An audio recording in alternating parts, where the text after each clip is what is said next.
South Australian adventure was set in the Flinders Ranges. Our main bases were Blinman, about 500 kilometres north of Adelaide, and Arkaroola Resort and Wilderness Sanctuary, around 200 kilometres further up the road.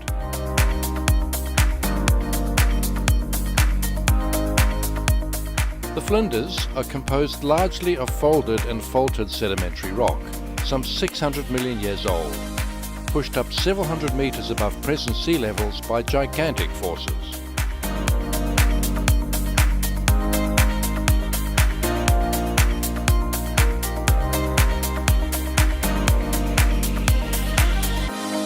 From Blinman and Arkaroola, we explored some fantastic ancient gorges, and many are accessible by most vehicles. Some, however, can only be reached by four-wheel drive.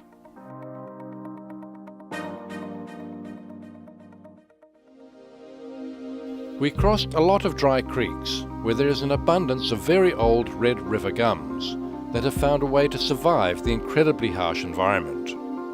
One local we met said there had been no substantial rain in 18 months, leading to the worst drought since the mid-1940s. When rain does fall, it doesn't take much to briefly fill the creek beds and create flash floods that can uproot large trees. But this is a rare occurrence. Life for many animals lies in the balance, with the drought taking its toll on the native population. There is little standing water, but some of the animals have dug soaks to quench their thirst. Sadly, we saw carcasses around waterholes, and an abundance of goats are also competing for natural food sources.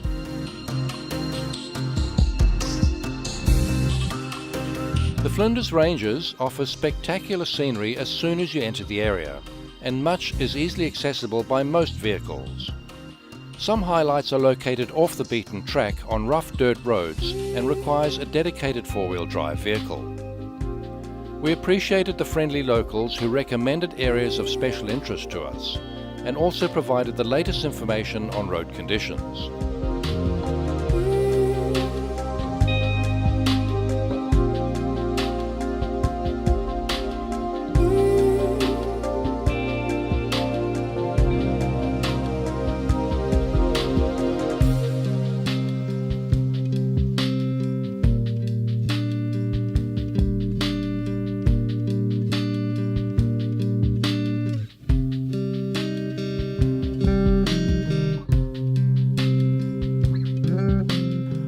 Arkaroola Wilderness Sanctuary, located around 750 km north of Adelaide, is the gateway to the northern Flinders Ranges. Although remote, the facilities are well appointed and it became our base camp for several days.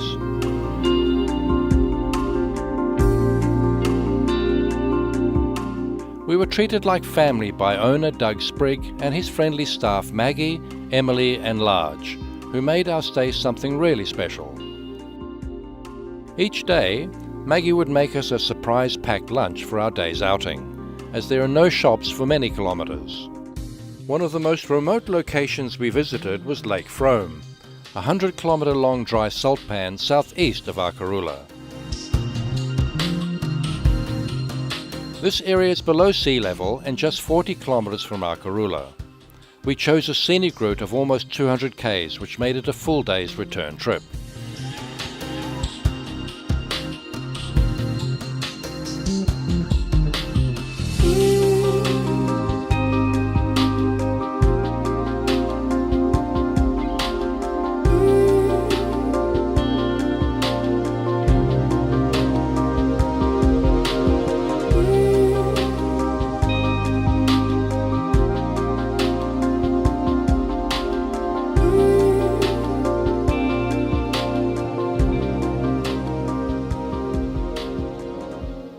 The area is dotted with old stone homesteads that have fallen into ruin.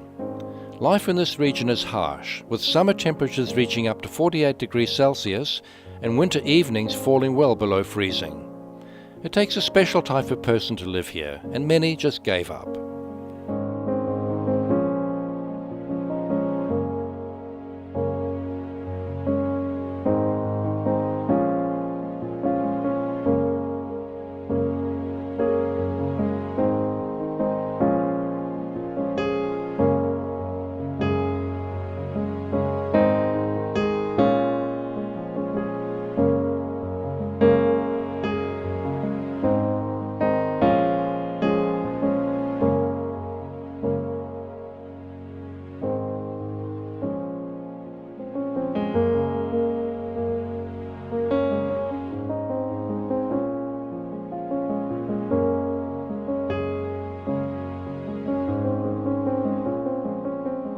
We spent a few days in the tiny town of Blinman, the most elevated town in South Australia.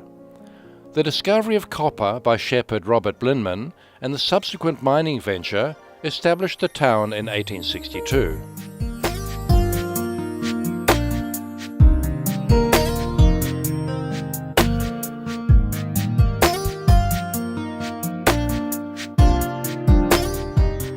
The main attractions in Blinman are the local pub, a small cafe deli with home-baked bread, a heritage mining tour business and many trails accessible from the town.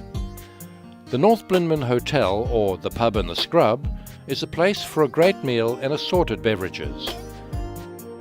Many grey nomads pass through this township before heading out into the bush.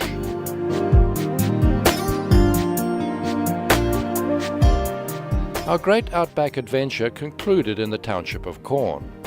It was primarily a railroad town and crossroads to all rail travel east to west and north to south. Now the famous Pitchy Ritchie historical tourist train has its base in Corn and runs many services during the cooler months.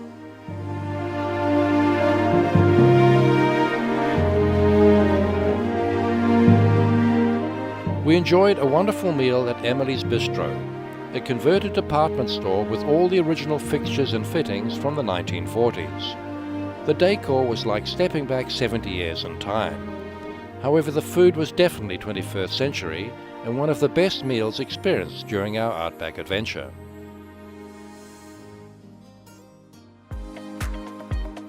While Australia is a huge country and can take days to reach a destination, the Flinders Ranges packs in a lot of diversity in a relatively compact area. Much of the Flinders is accessible by most vehicles, but some sections require a dedicated four-wheel drive. It always helps to check with Tourism South Australia and the locals on track conditions.